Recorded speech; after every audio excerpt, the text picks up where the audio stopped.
Hello and welcome. My name's John and today I'm running commentary on this awesome gameplay by T.E. Mw3. Mw3 lands a triple FFA Moab using the MP7 on Seatown. Mw3's map awareness is amazing as he goes about destroying everyone, and the final results are well worth the watch. So today I wanted to talk to you all about the current state of Call of Duty on PC. Anyone familiar with Call of Duty in recent years, this will not come as a shock, but Call of Duty on PC has been in decline for quite some time now.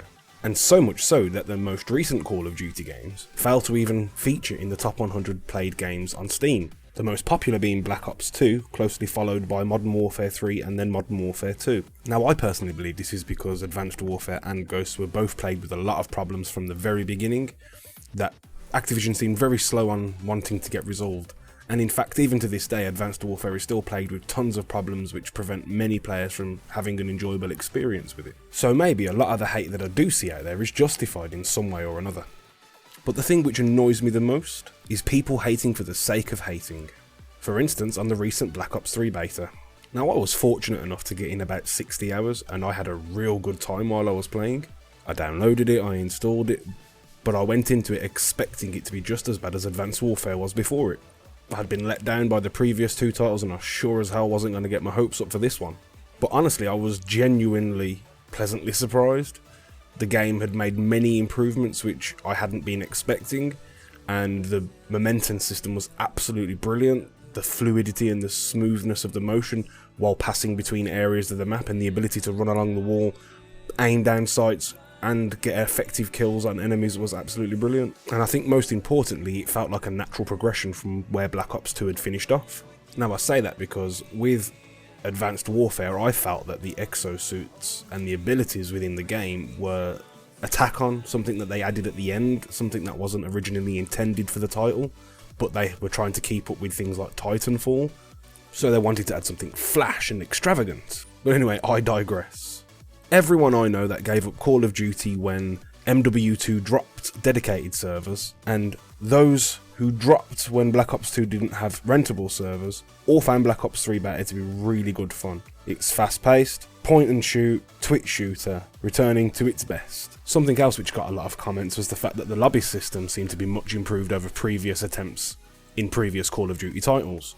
It was more precise, people joined with you and came with you when you left the game, and it was more fluid in comparison to previous Call of Duties too. And I've got to say, most of them said that if the game was released and performed as well as it did during the beta, that they would definitely be getting the game, as it restored a bit of their faith in the Call of Duty series. Now granted, wall running and abilities have been done before, so Black Ops 3 isn't going to be unique, but it does them well, and it does them differently enough for them to be really fun, and to make it a completely different experience from other games which use similar mechanics.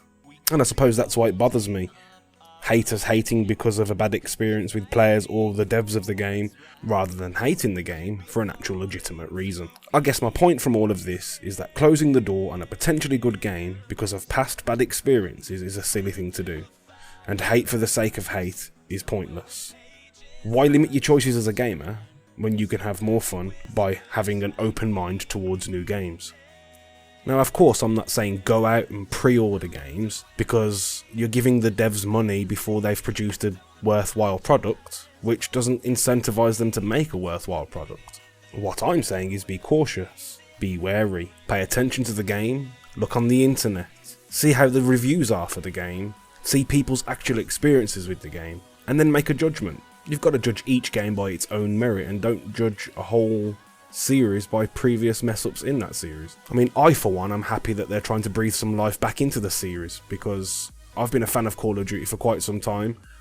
I've played all of the Call of Duties except for Call of Duty 3, which only came out on console, but I enjoyed playing all of the games. I've always enjoyed Call of Duty. It's one of the most enjoyable first-person shooters in my opinion, and obviously a lot of other people too, because Call of Duty still sells in the millions every time they release a new game. I'm also given a bit of hope by the fact that Treyarch, who produced Black Ops 2 as well as Black Ops 3, seem to be giving a bit more care and a bit more thought to what the community wants, because Infinity Ward stroke Sledgehammer Games stroke whoever it was that helped make Ghosts didn't seem to care about the PC community, whereas Treyarch have already confirmed that there will be dedicated servers for Black Ops 3 and that the game will feature all of the settings that have become expected from first person shooters on PC.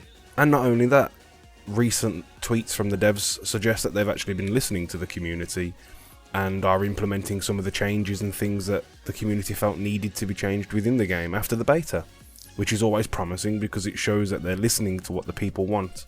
So therefore the game should be how the people have requested it to be. I mean, that's the point of a beta, isn't it? It's to gather information, it's to speak to the people, it's to get the feedback from the people and to implement those changes to make the game a more joyful and fun experience for everyone involved, not just the elites and not just the people who have been playing for a long time. And realistically, all we can hope is that Call of Duty Black Ops 3 is a game that brings Call of Duty back to the forefront of first-person shooters on PC. Well, I think that about does it. If you like this video, leave a like and a comment.